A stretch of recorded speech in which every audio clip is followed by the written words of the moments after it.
investir, la place de Limo. La place de Limo avec Marie Cœur de Roy. Bonjour Marie. Bonjour Antoine, bonjour à tous. Aujourd'hui, avant le week-end, on en a parlé. Ça m'a travaillé tout le week-end ce concept. La densification douce. Alors voilà, je rigolais, je disais, ça sent bon le burger à 28 € servi avec du pain noir, la chemise de bûcheron, les tatouages, quinoa le boulgour, tout ça. Bah ouais, mais en fait, il y a quand même des enjeux importants. Quand même. Mais non, en fait, c'est vachement important. Et puis c'est bien au contraire, justement, faire du pragmatisme, en fait. Voilà, c'est exactement ça. Et pour ça, on va en parler avec l'homme qui connaît le dossier, David Miette, Miet, pardon. On vient d'en parler, non mais pour nos auditeurs et téléspectateurs...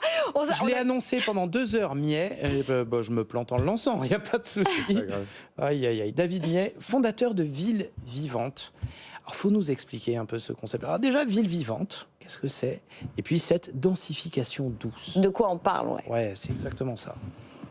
Eh bien, en fait, ce qu'il faut savoir, c'est qu'il y a une crise du logement. Ça veut dire qu'il y a des logements qui manquent. Or, il y a 2 grandes façons de produire du logement. Vous avez tout ce que tout le monde a en tête quand on produit des immeubles. Ça fait de la densification forte.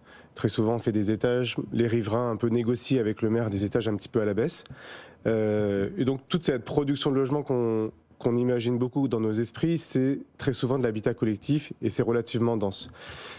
Ça produit entre 50 et 70% de la production de logement en France. À côté de ça, vous avez une deuxième méthode qui existe depuis des décennies et des décennies. Ce sont des particuliers qui achètent des terrains et qui font construire des maisons.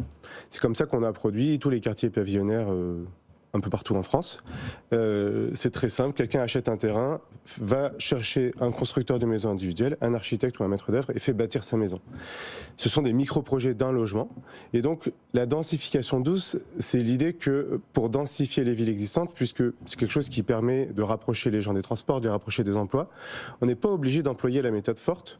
On peut aussi, en complément, utiliser la méthode douce, c'est-à-dire autoriser des gens qui ont construit il y a 40 ans sur un terrain de 800 mètres carrés, de découper ce terrain, de le transmettre, de le vendre à une petite famille qui va, elle, chercher 200-250 mètres carrés de jardin aujourd'hui, pour qu'elle puisse y faire bâtir sa maison. Parce qu'on ne parle pas d'étalement urbain, là. On n'est pas en train de dire on va créer des nouvelles zones pavillonnaires un peu loin de tout.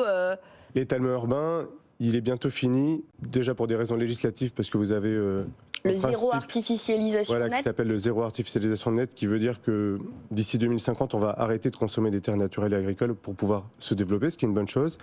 Et deuxièmement, cet étalement urbain, il est de plus en plus difficile à réaliser parce que plus les années sont passées, plus on a construit loin et que ça commence à faire un peu loin des emplois. Aujourd'hui, on construit dans l'Oise, on construit dans l'Eure, ça déborde des limites de la région Île-de-France. Et très clairement, les gens sont contraints d'aller aussi loin parce que l'offre n'est pas suffisante dans la ville existante. Alors pas forcément dans Paris, parce que Paris est fait, on va dire, mais première, deuxième couronne, là où on a par exemple le projet du Grand Paris Express qui est en train de se développer, première ou deuxième couronne de Lyon, de Bordeaux. On a des secteurs qui sont mieux desservis qu'avant. Vous avez le tramway qui arrive, vous avez des bus à haut niveau de service, vous savez, des équipements, des boulangeries, des écoles. Il y a tout ce qu'il faut pour y habiter. Il y a tout ce qu'il faut et il n'y a pas tant de personnes que ça, puisque quand les familles ont fait bâtir ces maisons, elles étaient 3, 4, 5 personnes dans la maison. Et puis, quelques années plus tard, les enfants sont partis, l'âge vient, et vous vous retrouvez aujourd'hui dans une situation où dans une maison sur 4, c'est une personne seule qui vit, par exemple. Parce que le temps a passé. Et du coup, vous, au-delà de ce que vous nous dites comme état des lieux, vous nous dites, ça serait bien du coup qu'on puisse permettre à ces personnes âgées qui ont un trop gros jardin, qui n'ont plus la force, les moyens physiques ou financiers de s'en occuper, de pouvoir faire cette densification douce sans avoir forcément un immeuble de 25 étages qui arrive. Le problème, c'est que on n'a pas forcément des maires, des agglomérations qui sont pour. Et vous, chez Ville Vivante, vous avez carrément décidé de porter plainte contre Bordeaux Métropole, comme ça, quoi.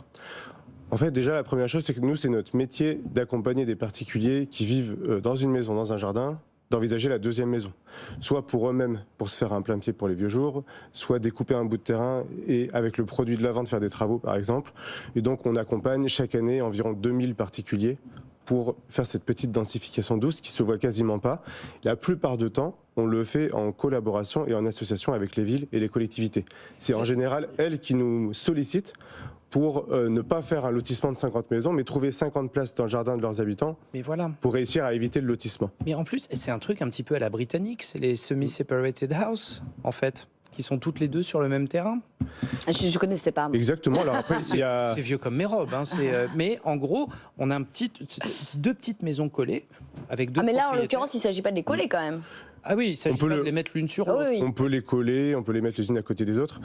Les Britanniques ont pu faire ça. Nous, quand on regarde l'histoire de l'urbanisme en France, tous les villages de France, quand vous regardez bien, ils sont un peu plus denses que nos lotissements. Oui. Et les maisons sont les unes à côté des autres ou les unes derrière les autres. Parfois, il faut passer un porche pour les rejoindre. Et ensuite, vous avez une cour, voire même un deuxième porche, une deuxième cour. Tous les villages de France n'ont pas été construits comme des opérations d'ensemble. C'est-à-dire que quand vous prenez un village que vous connaissez bien, vous y allez un petit peu, et vous voyez que les maisons sont arrivées les unes après les autres. C'est assez dur de savoir quelle maison est arrivée en premier. Et en fait, cette façon de venir ajouter au fur et à mesure une maison, plus une maison, l'une après l'autre, c'est comme ça qu'on faisait nos villages. Au XXe siècle, on a commencé à faire l'urbanisme autrement. Ouais. Par grandes opérations, soit des grandes opérations denses, donc on a fait les grands ensembles, par exemple, on a fait les villes nouvelles et on a fait de grands lotissements pavillonnaires. Et donc quasiment pendant un siècle, on a arrêté de faire de l'urbanisme par micro-production. Micro-production, c'est 1 plus 1 plus 1 plus 1. 1 plus 1 plus 1 plus 1, à la fin, ça fait beaucoup. Ces 40 dernières années, les habitants, les particuliers même qu'on fait bâtir, ils ont produit entre 30 et 50% de la production nationale. Et en général, c'est le plus abordable, puisque les gens qui font ça, ils achètent un terrain, ils font construire pour le coût de construction. Et donc, c'est la façon la plus compacte, on va dire, de produire un logement en général abordable. Les gens qui faisaient ça ont fait parce que c'était moins cher que d'acheter prêt à habiter, fini, un appartement construit par un promoteur. Et donc, jusqu'ici, on avait 3 segments qui se répartissaient l'offre de logement. Vous aviez le logement social, le logement libre, beaucoup avec l'investissement locatif en habitat collectif. Et donc, en général, dans les immeubles, vous aviez une composante sociale, une composante collective.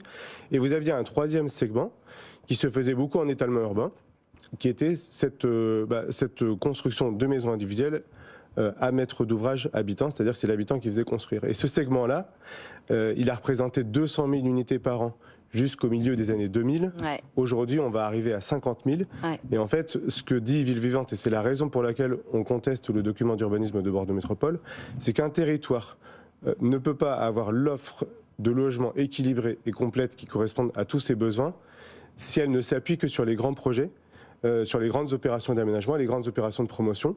L'habitat produit par les particuliers, c'est lui qui produit le logement abordable. Il a toujours existé en France et c'est lui qui a produit les choses que les familles pouvaient se payer. Si du jour au lendemain, on décide d'essayer de l'empêcher, en fait, on va se retrouver avec un déséquilibre qui est bien celui qu'on observe aujourd'hui à Bordeaux Métropole, puisque qui sont les ménages qui sont obligés de quitter et d'aller loin pour trouver des formes de logement qui leur sont adaptées. En général, ce sont des actifs, des familles et donc des gens qui tous les matins font les trajets.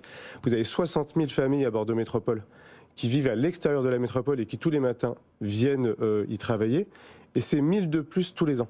Mais du coup, je voudrais rentrer vraiment dans le vif parce qu'on est très tenu par le temps, David, mais juste se dire, en fait, là, en l'occurrence, vous contestez ce plan local d'urbanisme. Alors, c'est le PLUI, c'est ça, si je ne m'abuse. Et en fait, parce que selon vous, le PLUI, très bien connu à Paris en ce moment,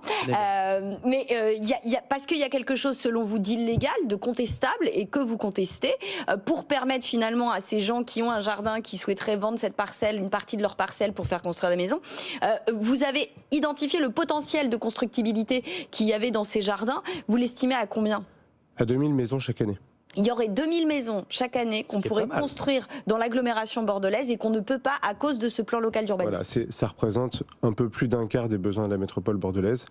Ça représente surtout des maisons avec petits jardins, qui est quelque chose qui est extrêmement difficile à produire en densification, évidemment. Quoi. Et donc, la règle qui bloque ces projets, elle est toute simple. En général, la maison qui est déjà bâtie, elle est plutôt à l'avant de la parcelle, et l'espace le plus facile pour construire la deuxième maison, il se situe sur le côté ou un peu à l'arrière. Et donc, cette règle, elle vous dit, vous n'avez pas le droit de créer un accès supplémentaire pour desservir la partie arrière du terrain.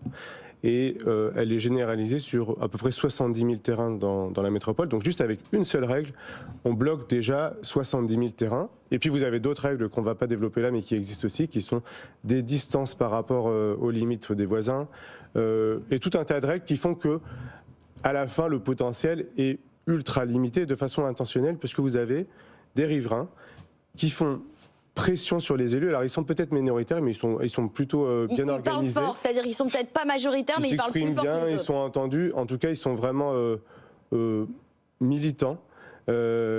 Ils exercent cette pression pas seulement à Bordeaux, ils l'exercent également en Ile-de-France.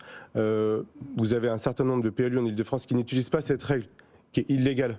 Donc c'est pour ça qu'on la conteste à Bordeaux Métropole, parce qu'elle est manifestement illégale. Dans d'autres territoires, on a des outils qui sont formellement légaux, mais qui visent les mêmes objectifs, c'est-à-dire bloquer les projets portés par les particuliers. Pourquoi, pour terminer là-dessus, parce qu'on n'a vraiment plus le temps, mais David, pourquoi, quel intérêt justement j'ai de ne pas construire alors qu'on est dans une telle crise du logement? Pourquoi les maires rechignent et inventent des stratagèmes pour ne pas construire? Je pense, c'est parce qu'en France, vous avez aujourd'hui un seul camp qui s'exprime, qui est, je pense, plutôt une minorité, des gens qui veulent de la tranquillité dans leur quartier, ce qui peut tout à fait se comprendre. Vous préférez rien qu'une construction nouvelle, ça s'entend. Maintenant, il y a d'autres personnes, il y a les employeurs, il y a les gens qui ont des enfants qui n'arrivent pas à se loger, il y a tous les services sociaux de tous les territoires qui, eux, forment un camp différent, qui visualisent la nécessité de produire du logement bien situé, proche des transports, proche des emplois, et ce camp ne s'exprime pas. Et donc les élus au milieu, ils sont sous pression d'un camp, mais l'autre camp ne s'exprime pas. Et donc on a le résultat qui est que y a une pression qui va que dans un sens. Et donc ce qu'on voit, c'est que en 2024, il y a moins de possibilités pour les particuliers de faire de la densification douce qu'en 2014, qui a 10 ans. Et ça s'accentue. Et donc cette crise du logement, elle dépend de phénomènes macroéconomiques qui sont clairs, l'inflation, les coûts des matériaux, les taux d'emprunt.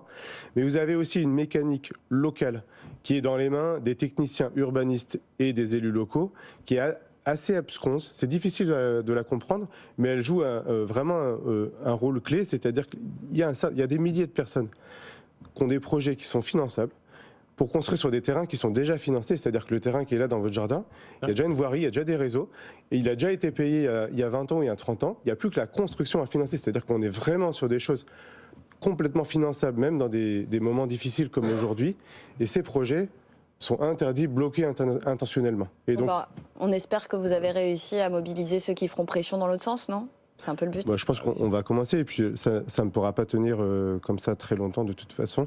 La crise est trop importante. La crise est là, il faut qu'on trouve les ressources pour se loger, et vous avez des personnes âgées qui ont un jardin trop grand à entretenir, et des jeunes qui cherchent des petits terrains, ça ne peut que se rejoindre, et donc c'est une question que de semaines ou de mois, mais clairement ça va se faire. Et donc on va faire en sorte pour que les pressions se rééquilibrent. On n'a vraiment rien contre les élus de Bordeaux Métropole. On sait très bien par contre les pressions auxquelles ils sont soumis. Nous, cette contestation du PLU de Bordeaux Métropole, là où il est formellement illégal, c'est une façon de rééquilibrer les pressions pour que les élus soient moins poussés par un seul camp.